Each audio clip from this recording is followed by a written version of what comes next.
Let me now go through the important step in the preparation of short cases in general. That is not according to different systems. These are the general instructions for you to prepare for the medicine short case. Now you know what are the 5 areas that you are tested on. Let me again recapitulate.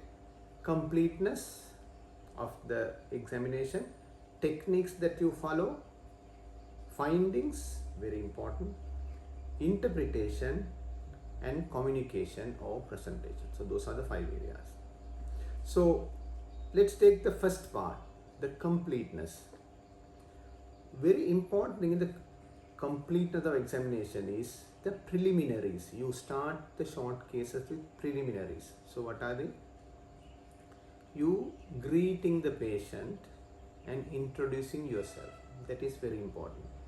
You have to say you are so and so, good morning, and then say what you are going to do. You are going to examine his heart. It is not necessary for a lay person to say cardiovascular system. Examine his chest, examine his tummy, something like that. Examine his hand and legs, examine his face. So in general terms, you have to explain to the patient what you are going to do after your greeting, introducing yourself, getting the consent, ask is it all right if I examine you. So that's consent, important, and explain to the patient what you are going to do. So that will take less than half a minute in my opinion. Next, in every system there is a component of general examination pertaining to that particular system. For example, if you are supposed to do a cardiovascular system short case, the components in the general examination can be whether the patient is perhaps well built or obese, patient is dyspneic, propped up, orthopnic, patient is pale, patient has some abnormal faces, so he has some facial deformities, some syndromic pattern in his build. Then, and it is important when you are telling this general examination to follow some order. For example, from head to toe, rather than telling patient is not pale and he has no ankle edema, then you come back and again say patient is dyspneic, something like that. So follow some order. That will give that you are thinking and you are orderly young doctor. Okay, so then only you get on to the cardiovascular system proper. You start with pulse, jugular venous pressure, blood pressure, precordial examination, that is more or less auscultation, and then auscultation of the lung bases, and in addition you can ask what you want to examine and you can proceed. So I am devoting one whole session on the cardiovascular system short case. So just say that completeness of a examination means the preliminaries, general examination pertaining to the particular system in an orderly manner from head to toe, and then the components from pulse to jugular venous pressure to ending with auscultation of lung bases. That is the completeness. Next component is the technique. That is, during all this examination from the right side of the bed is also a part of the technique. Eliciting radial pulse, the two examiners are watching you how you elicit that. Eliciting jugular venous pressure, examiners are watching you. So you have to know that technique. So best way to gather that skill of this correct technique is to follow your teachers or seniors. Or if you haven't had any formal session on particular, that can sometimes be true. There are some good quality videos in particular system examination. So don't rely on one. You can look or watch couple of them and see what is the best out of what you have seen and you can follow that. For example, eliciting ankle jerk, there is a particular way of doing that. The technique is very important. And eliciting the murmur of mitral stenosis, there's a special technique of doing that. You have to turn the patient to the left lateral position and use the bell of the stethoscope, and all that is relevant, the technique. So, and eliciting the good percussion note, there's a correct technique. So all that you have to previously have had a good formal education. Unfortunate situation, if you haven't had, for some reason you have missed that class during that day, there are good quality videos available in the web, examination of different. So follow them and master that skill.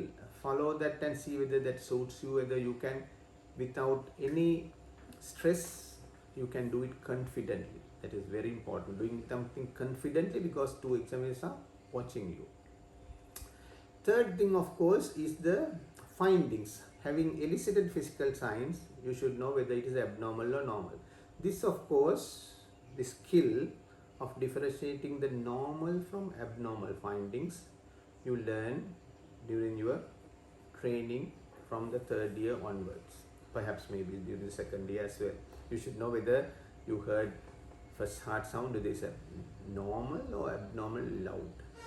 You heard pulmonary second sound, or P2, whether it's abnormally loud. So those are important. So you have to master by repeatedly auscultating. And if you find that a particular case of mitral stenosis in the ward, you must repeatedly go and examine and auscultate and appreciate that he has a loud first sound, and the next patient probably has normal cardiovascular system. You must see the difference then and there. That is how you master differentiating normal from abnormal. That is very important. If you happen to elicit some ankle jerk, knee jerk, if you think that it is brisk, but you must make sure whether it is abnormal or is it just that brisk ankle jerk is a part of his anxiety, which can be eliminated if you do particular maneuvers. So those are important, how to differentiate the normal from the abnormal. The next component of the 5 areas of skill is the interpretation. You gather information on the physical signs, and you know what is normal and abnormal, and you interpret them. And interpreting a physical sign, you gather components from different parts of examination. For example, when it comes to cardiovascular system, from pulse to jugular veins to precordial examination to auscultation, so all that, so put everything together, and you must in this situation put a lot of weight on the hardest physical sign of the different components of examination.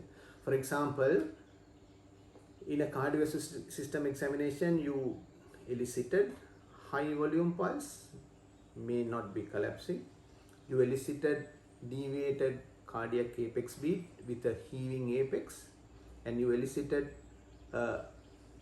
long pan-systolic murmur. So those are 3 hard physical signs.